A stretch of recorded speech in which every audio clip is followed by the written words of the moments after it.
विष्णु द्वारा तुलसी के शील हरण का वर्णन। कुपित हुई तुलसी द्वारा विष्णु को शाप। शंभु द्वारा तुलसी और सालग्राम शिला के महात्म का वर्णन।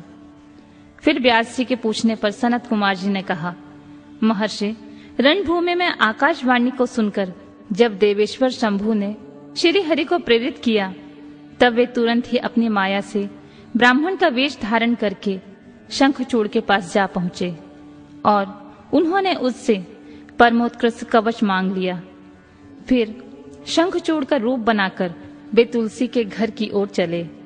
वहां पहुंचकर उन्होंने तुलसी के महल के द्वार के निकट नगारा बजाया और जय जयकार से सुंदरी तुलसी को अपने आगमन की सूचना दी। उसे सुनकर सती साध्वी तुलसी ने बड़े आदर के साथ झरोके के रास्ते राजमार्ग की ओर देखा और अपने पति को आया हुआ जानकर वह परमानंद से निमग्न हो गई। उसने तत्काल ही ब्राह्मणों को धन दान करके उनसे मंगलाचार कराया और फिर अपना श्रृंगार किया। इधर देवताओं के कार्य की सिद्धि के लिए माया से शंखचूड़ का रूप धारण करने वाले भगवान विष्णु रथ से उतरकर देवी तुलसी के भवन में गए। तुलसी ने पति रूप में आए हुए भगवान का पूजन किया और बहुत सी बातें की। तदनंतर उनके साथ रमण किया। तब उस साध्वी ने सुख सामर्थ्य और आकर्षण में व्यतिक्रम देखकर सर्व पर विचार किया और संदेह उत्पन्न होने पर वह, तुम कौन हो, यूं डांटती हुई बोली। तुलसी ने कहा, दुष्ट, मुझे शीघ्र बतलाकर माया द्वारा मेरा उपभोग करने वाला तू कौन है? तूने मेरा सतीत्व नष्ट कर दिया है। अभी मैं तुझे शाप देती हूँ। सनत कुमार जी कहते हैं, ब्राह्मण तुलसी का वचन सुनकर श्री हरि ने लीला पूर्वक अपनी परम मनोहर मूर्ति धारण कर ली।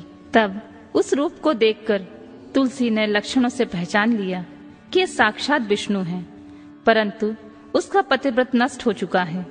इसलिए वह कुपित होकर विष्णु से कहने लगी। तुलसी ने कहा, हे विष्णु, तुम्हारा मन पत्थर के सदृश कठोर है।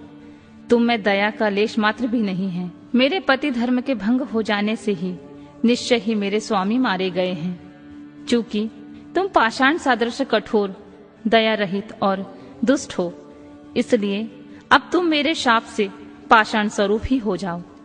सनत कुमार जी कहते हैं, मुने, यूं कहकर शंखचूड़ की वह सती साध्वी पत्नी तुलसी फूट फूट कर रोने लगी और शोकार्त होकर बहुत तरह से विलाप करने लगी।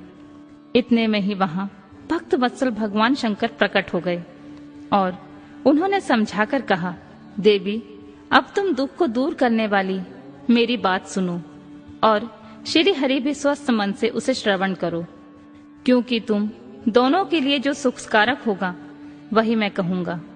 भद्रे, तुमने जिस मनोरथ को लेकर तप किया था, यह उसी तपस्या का फल है। भला वह अन्यथा कैसे हो सकता है?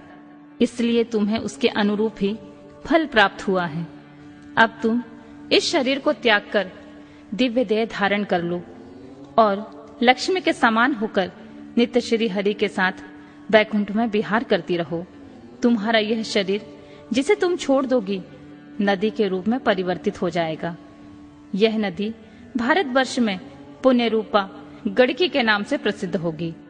महादेवी, कुछ काल के पश्चात मेरे वर के प्रभाव से देव पूजन सामग्री में तुलसी का प्रधान स्थान हो जाएगा।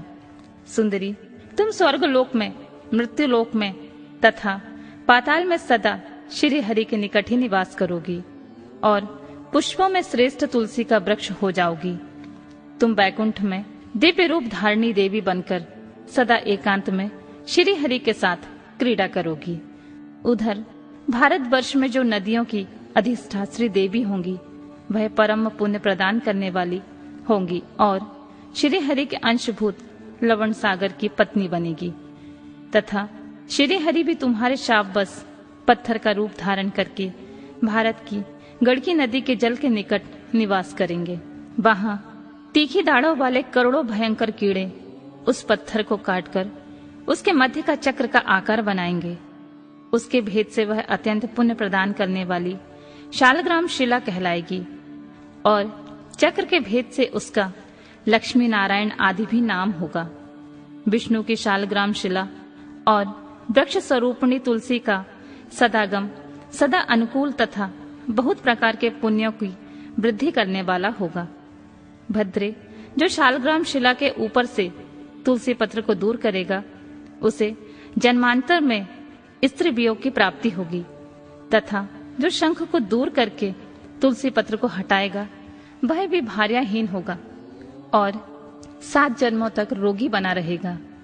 जो महाज्ञानी पुरुष शालग्राम शिला, तुलसी और शंख को एकत्र कर कर उनकी रक्षा करता रहेगा, वह श्री हरि का प्यारा होगा।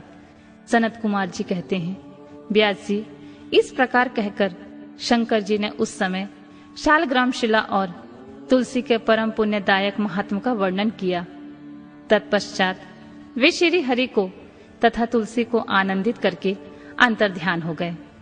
इस प्रकार सदा सत्पुरुषों का कल्याण करने वाले शंभु अपने स्थान को चले गए। इधर शंभु का कथन सुनकर तुलसी को बड़ी प्रसन्नता हुई। उसने अपने उस शरीर का परित्याग करके दिव्य रूप धारण कर लिया। तब कमलापति विष्णु उसे साथ ले बैकुंठ चले गए। उसके छोड़े हुए शरीर से गंडकी नदी प्रकट हो गई और भगवान अच्युत भी उसके तट पर मनुष्यों को पुण्य प्रदान करने वाली शिला के रूप में परिणित हो गए। मुने, उसमें कीड़े अनेक प्रकार के छिद्र बनाते रहते हैं। उनमें जो शिलाएं गंडकी के जल में गिरती हैं, वे परम पुण्यप्रद होती हैं। जो स्थल पर ही रह जाती हैं, उन्हें पिंगला कहा जाता है और वे प्राणियों के लिए संताप कारक होती हैं। व्यास जी, इस प्रकार तुम्हारे प्रश्न के अनुसार मैंने शंभु का सारा चरित्र, जो पुण्य प्रदान तथा मनुष्यों की सारी कामनाओं को पूर्ण करने वाला है, तुम्हें सुना दिया।